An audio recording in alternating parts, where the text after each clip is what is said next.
प्रेम शुक्ला जी, सत्याग्रही जीतेंगे, सत्ताग्रही हारेंगे।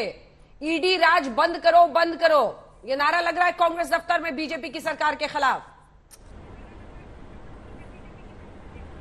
ये सत्याग्रह नहीं अंजना जी, भ्रष्टाग्रह है। एक भ्रष्टतम जो सत्ता थी उसका दुरुपयोग करके किस तरह से गांधी परिवार ने, मायनो गांधी परिवार ने, एक सेकंड बस, मौसमी अगर कोई भी हलचल होती है फौरन बताइएगा, आपका रुख करेंगे। मौसमी इशारा कीजिएगा। हाँ बोले प्रेम जी। जिस मामले में साफ तौर पर अदालत के कहने पर यह मामला दर्ज हुआ, उस मामले में हाई कोर्ट गए, सुप्रीम कोर्ट गए, हाई कोर्ट और सुप्रीम कोर्ट भी इनको रिलीफ नहीं देती है। उसके बाद किस तरह से भ्रष्टाग्रह पर एक आमादा समग्र पार्टी, वंशतंत्र की शिकार पार्टी किस तरह से राष्ट्रीय संपत्तियों को पचा जाने का, निगलने का प्रयास करती है, और कोर्ट के आदेश पर एफआईआर दर्ज होता है, इनकम टैक्स में जाते, इनकम टैक्स में उनको कोई रिलीफ नहीं मिलती, इनकम टैक्स ट्रिब्यूनल उनको रिलीफ नहीं देता, इनकम टैक्स के ट्रिब्यूनल के अगेंस्ट हाई कोर्ट जाते कोई रिलीफ नहीं देता, सुप्रीम कोर्ट कोई रिलीफ नहीं देता। इसके बावजूद वो चाहते हैं कि उनकी ईडी जांच भी नहीं करे। मतलब कितना आप संविधान, कानून सबसे ऊपर हैं, क्योंकि आप जो है मायनो गांधी परिवार के सदस्य हैं। मायनो गांधी परिवार क्या संविधान से ऊपर उठ गया है, कानूनी परिधि से ऊपर उठ गया है? यह संभव नहीं है। कानून सबके लिए समान है और हर भ्रष्टाचारी को, हर 420 को, उसको कानून के शिकंजे का सामना करना पड़ेगा, उसको ईडी के प्रश्नों का उत्तर देना पड़ेगा। वो कितना भी भ्रष्टाग्रह कर ले, इस भ्रष्टाग्रह का, इस दबाव तंत्र का किसी प्रकार का कानूनी प्रक्रिया पर कोई प्रभाव पड़ने वाला नहीं है। वो चाहते हैं कि प्रवर्तन निदेशालय पर दबाव बनाया जा सके, लेकिन इस तरह के दबाव का शिकार आप ईडी पर दबाव बनाने के लिए सब कर रहे हैं क्या? कांग्रेस पार्टी क्या ईडी पर दबाव बना रही है कि जांच एजेंसी पर दबाव बना रही है? क्यों सवालों का सामना क्यों नहीं? अंजना जी, सवालों का सामना हम करते हैं, हम सच्चाई से और साहस से करते हैं। लेकिन भ्रष्टाग्रह क्या है मेरे मित्र प्रेम शुक्ला जी को बता दूं और बीजेपी को बता दूं, भ्रष्टाग्रह वो है जो राज्यसभा की लॉबी में मिलकर कान में बताकर 9 बैग भागाकर जो जाता है वो मल्ल्या, वो भ्रष्टाग्रह है। जो नीरव मोदी जी के साथ में डावोस जाता है इकोनॉमिक कॉन्फ्रेंस में और वहां से पूरे परिवार के साथ भाग जाता है देश को लूटकर, उसे भ्रष्टाग्रह कहते हैं। और मेहुल भाई, प्रधानमंत्री जी के मेहुल भाई, वो मेहुल भाई भाग जाते हैं देश को लूटकर, उसे कहते हैं भ्रष्टाग्रह। और हम लोग हर चीज के सामने जा रहे हैं। शुक्ला जी पूरी केस पहले जान लीजिएगा। 7 दिसंबर 2015 को तत्कालीन जज ने कहा था कि ये सारी केसेस जो है वो बंद करो, जब जाना है इंक्वायरी के लिए आएंगे। पहली बात। दूसरी बात, सुप्रीम कोर्ट ने और हाई कोर्ट ने ये कहा है कि इनकम टैक्स ट्राइब्यूनल में जाइए। आईटी क्या होता है एक बार पढ़ लीजिए और आपके लोगों को भी पढ़ने के लिए बोल दीजिए, शायद पता हो, लेकिन जनता के सामने झूठ बोलने का इतिहास आपका 90 साल का है, ये कोई आज की बात नहीं है।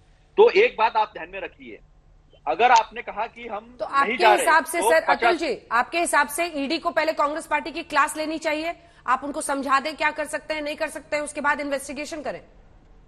देखिए अंजना जी, अगर मनी लॉन्ड्रिंग होता है, पीएमएलए एक्ट जो है वो पीएमएलए एक्ट में शेड्यूल्ड ऑफेंस है क्या, ये सबसे पहला सवाल है।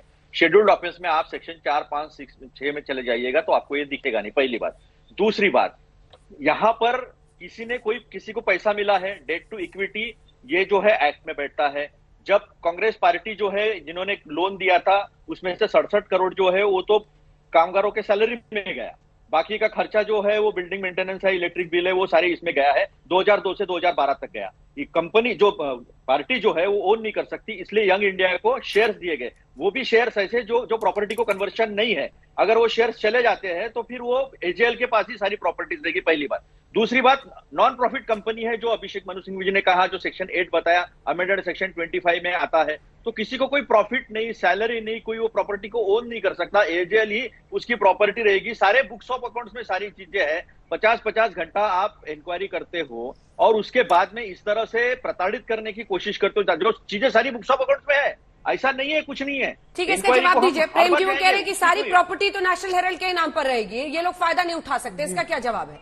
यही बार बार जवाब आता है कांग्रेस पार्टी की तरफ से। देखिए अंजना, जो प्रवर्तन निदेशालय अगर किसी प्रकार का विधि से हटकर कोई काम करेगा, देखिए आप इस देश को भली भांति जानती हैं, विधि तंत्र और न्याय तंत्र को भी जानती हैं। अगर प्रवर्तन निदेशालय विधि से हटकर कोई काम करेगा तो इनको रिलीफ दे देगा कि नहीं दे देगा कोर्ट? कोर्ट इनको रिलीफ क्यों नहीं दे रहा है? ये सत्या क्यों नहीं दे रहा है? ये बार बार सत्याग्रह क्यों करे? इनको कोर्ट किसी प्रकार का रिलीफ क्यों नहीं दे रहा? जरा बताइए ना। आप जो है, आपको मजिस्ट्रेट कोर्ट ऑर्डर करता है, 420 की केस दर्ज होती है, शेड्यूल्ड ऑफेंस है, शेड्यूल्ड ऑफेंस में ईडी के पास मामला जाता है, उसके बाद लगातार आप विविध फोरम्स में जाते हैं, कहीं से आपको रिलीफ नहीं मिलती है। ना मिलने का कारण क्या है? अगर श्रीमती सोनिया गांधी जिस तरह से यहां जनता को बुलाकर प्रयास कर रही हैं कि दबाव बनाएं, वो अदालत में जाकर ईडी के समन्स के अगेंस्ट स्टे क्यों नहीं लेके आते? किसने मना किया है इनको? इनके पास जो विधिक उपाय हैं उससे इनको किसने रोका? क्योंकि ये जानते हैं कि इनको किसी प्रकार की रिलीफ मिलने वाली नहीं है। अतुल जी क्यों नहीं लेकर आते? क्यों नहीं लेकर आते? ऐसा है अंजना जी, इस देश में सारे संस्थाओं का किस तरह से इस्तेमाल किया जाता है उसके कुछ उदाहरण मैं आपको दे दूं। हमारे यहाँ नारायण राणे जी है, जो अभी केंद्र में मंत्री है। जब वो हमारे पार्टी में थे तो उनके ऊपर किरीट सोमैया जी ने पूरे प्रूफ के साथ मनी लॉन्ड्रिंग का मामला जो है दर्ज कराया था। उसकी इंक्वायरी शुरू होने वाली थी, वो इनके पार्टी में चले गए तो उनकी इंक्वायरी बंद हो गई। फिर टीडीपी के 4 राज्यसभा सांसद है, पूरे के पूरे 4 के 4 इनमें चले गए, जिनमें संगीन मामलों में सीबीआई, इनकम टैक्स, ईडी, तीनों जांच संस्थाएं जो है वो इन्वेस्टिगेशन कर रही थी, जांच कर रही थी, वो इनके पार्टी में चले गए, साफ पाक धुले साफ निकल गए।